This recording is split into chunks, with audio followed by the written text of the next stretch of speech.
Mediums have changed in the last 25 years. I've done films, television, digital. Smriti and a few TV actors at that time so come back and work on a medium like television and do a show like Kyunki. I remember me telling Smriti, we have serious thrill issues to do this, you know. For me, when I look back at the 25-year journey, create at a slot which was considered 25 years ago, we had a young female producer who took that one opportunity at the tailwinds of a movie legend and made a legend out of a half an hour. But capitalized on the sheer force of creativity within our industry. I would request Vani ji to invite Ekta ji and Smriti ji on the dais.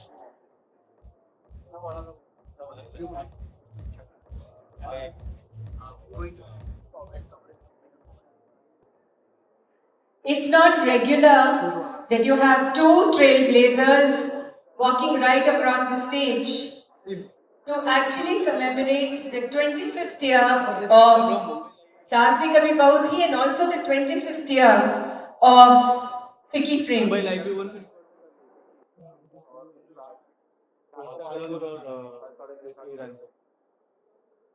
So, welcome.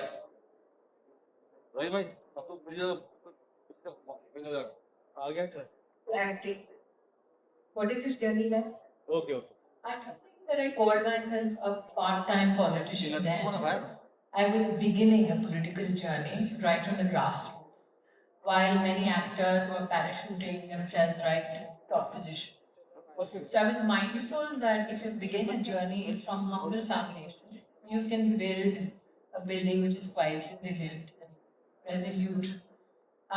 What is fascinating is that 25 years later, I come back to a craft with a creator who herself has had a tremendous journey, not restricted to one medium or mode of communication, who has oscillated between many frameworks and is now ready to tell a story on the same medium with a different vertical and a new thought. So I think that this journey and this opportunity is also a reflection of how far the creator of the show has come.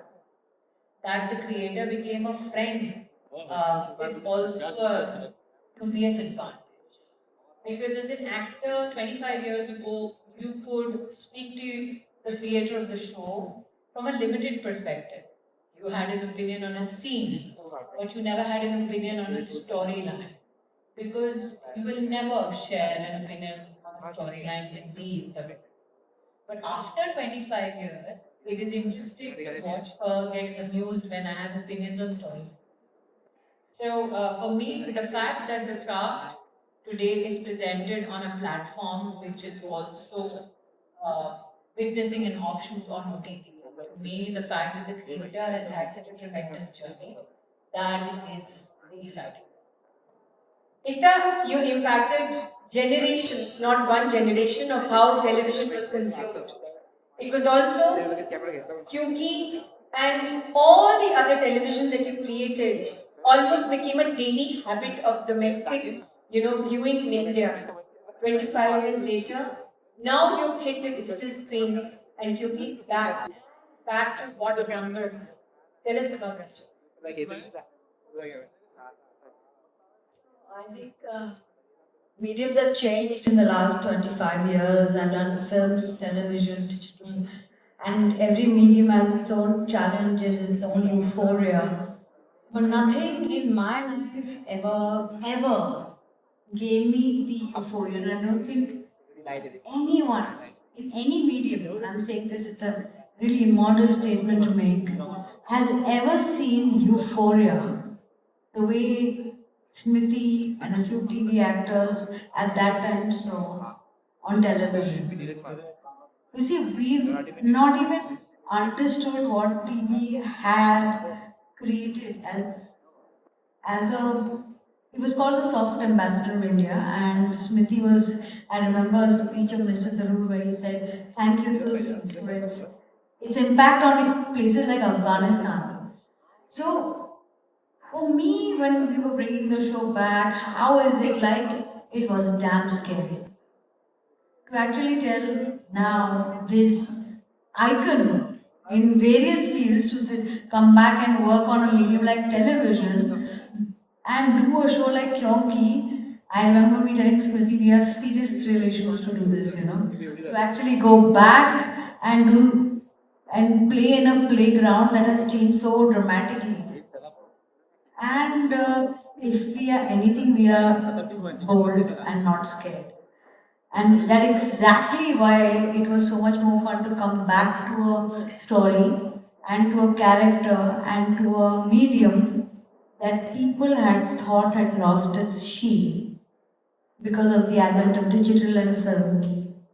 And yet to have that connectivity, so Smriti spoils you for other actors. You give her a scene and she makes your character come more alive than you imagined.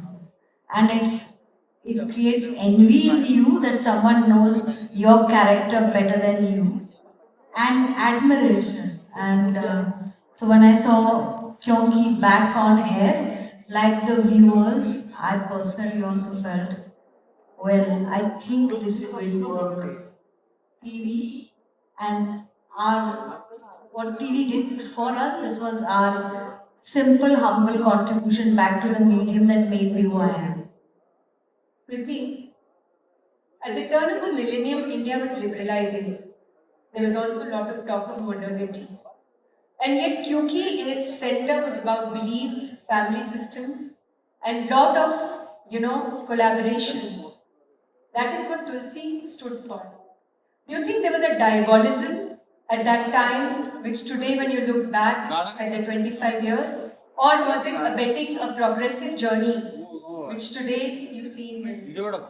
I think you presume that we lived in a very dichotomous situation as creator or actor.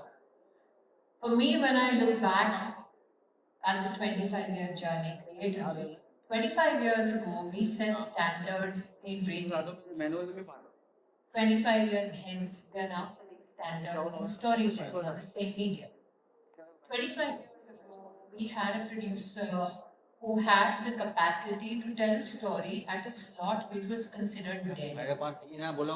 25 years ago, we had a young female producer who took that one opportunity at the tailwinds of a movie legend and made a legend out of a half an hour. It was never about one character, it was about one family and relationships within it. But what had been the sweet spot that was hit 25 years ago, things like adult literacy were spoken of in a very soft fashion. 25 years ago, things like infidelity, euthanasia were all spoken of in a very soft, with a very soft edge. Since it was not very prominent in the storytelling and it was layered in relationships, not many possibly caught the reference that the creator was possibly exhibiting. 25 years hence, there is a very in your face attitude about the storytelling which is currently transpiring. It is about it is about body shaming. It is about a father standing up and saying, I would like my daughter to run the business and not the boys in the family. It is about how complicated marriages get beyond a certain point, how men feel. 25 years ago, it was presented as only what women feel in a family situation. Today, there is a balance between telling the man's side of the story as well. That was not presumed about, let's say, Ekta Kapoor. So I think when you talk about liberalization, that is an economic discourse that our country underwent. Not out of free will, but out of economic compulsion.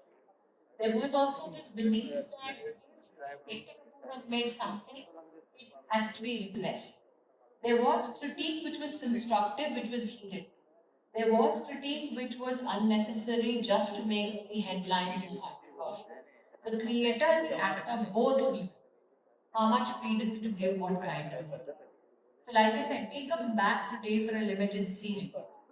We come back today to pay homage to the media.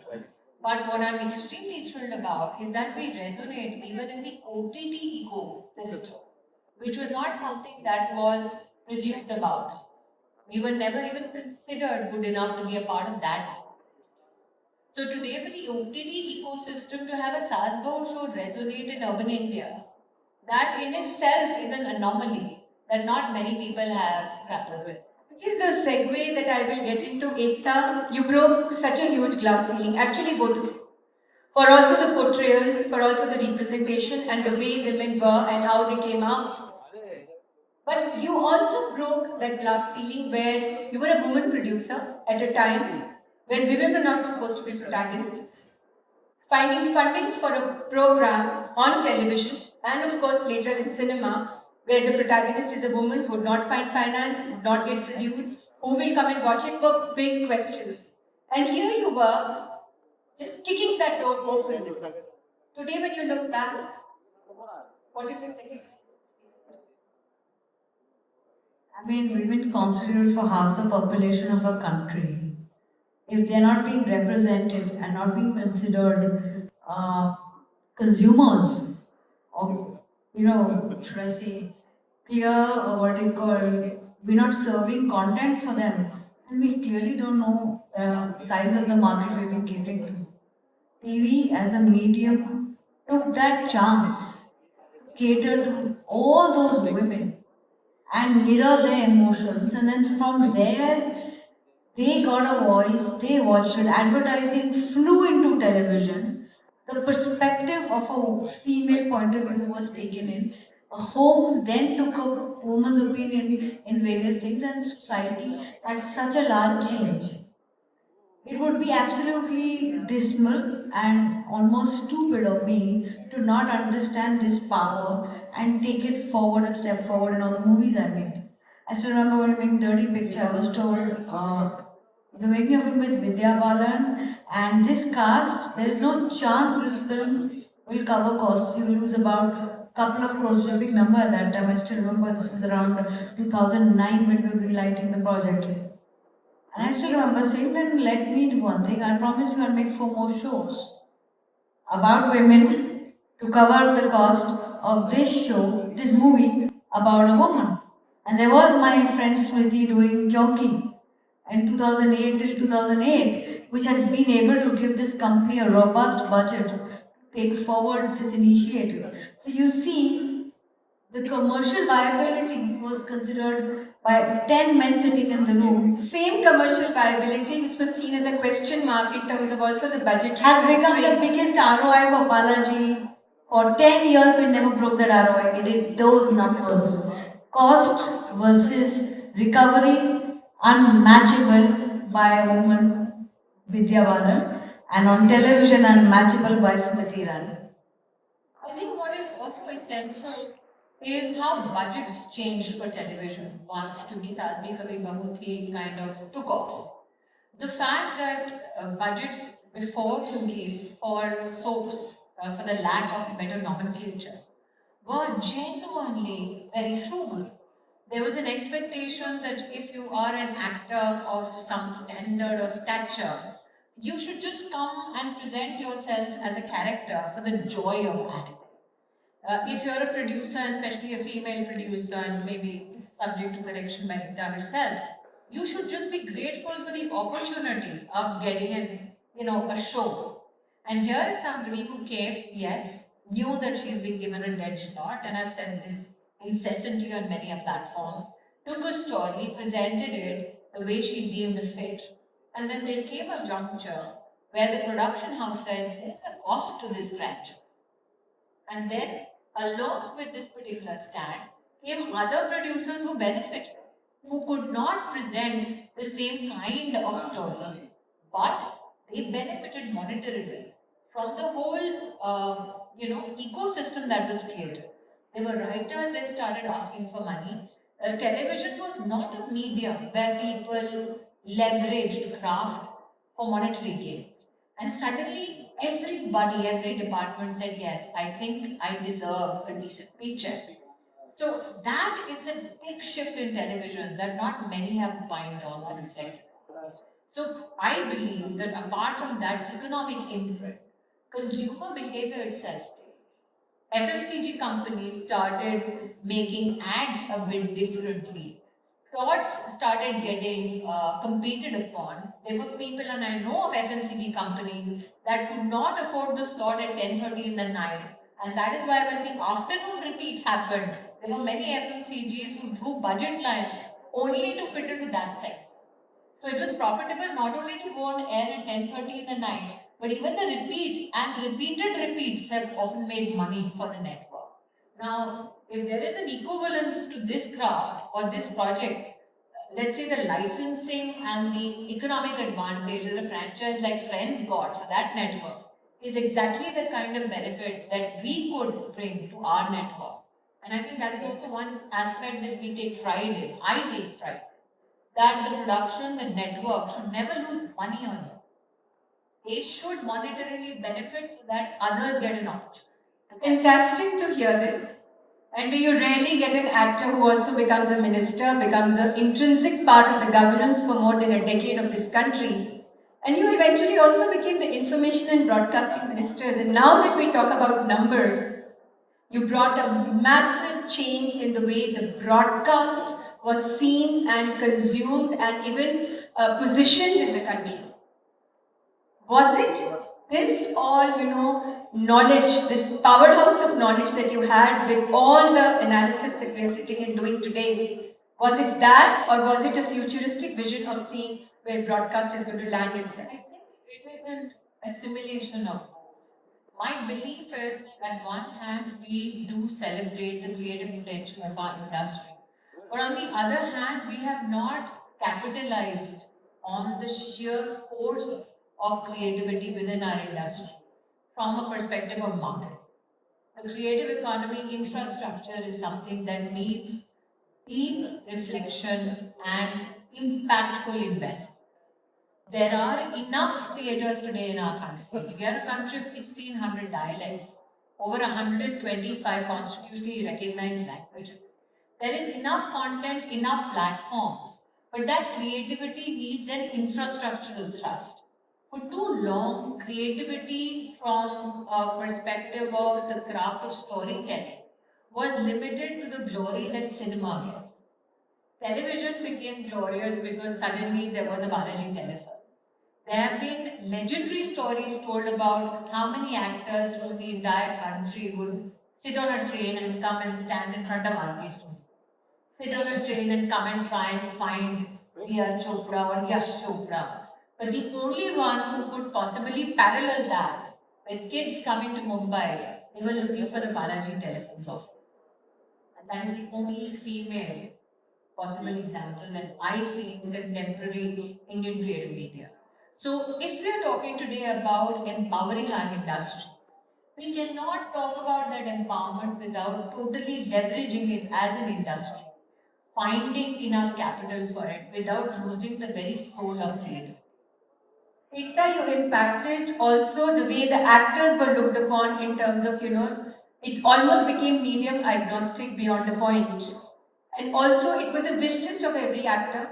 I was also acting those days. That Balaji is one production house one should work in. Today, when you look back, and this all is sounding like nostalgia, but I'm also making it how contemporary narratives are so connected to this whole journey. Today, when you look back, that whole industry that you created of almost, it's like a creative economy. It's writers, directors, actors, people who were content creators. Today we call it content. We were talking it programming then, we were calling it films then. Today when you look back, how does it all could come together and look like a collaboration to you? So content has become more democratic, which is the best thing that could happen. There are various mediums. You can have your show, your own performance out on a YouTube or on various platforms, and people have a chance now to not they're not the gatekeepers can't control your talent. The world has opened up to more talent. But personally, I feel, and I don't know if it's the right thing to say, I feel television as a medium needs its bigger back. It needs to get back its original aspiration that stood for a story that people would come back every day for. I feel that medium is now about slightly corporatized, and it doesn't have that level of madness that is required. I still think we should create stars out of television. Like they are YouTube stars and they are film stars and they are digital stars. The TV star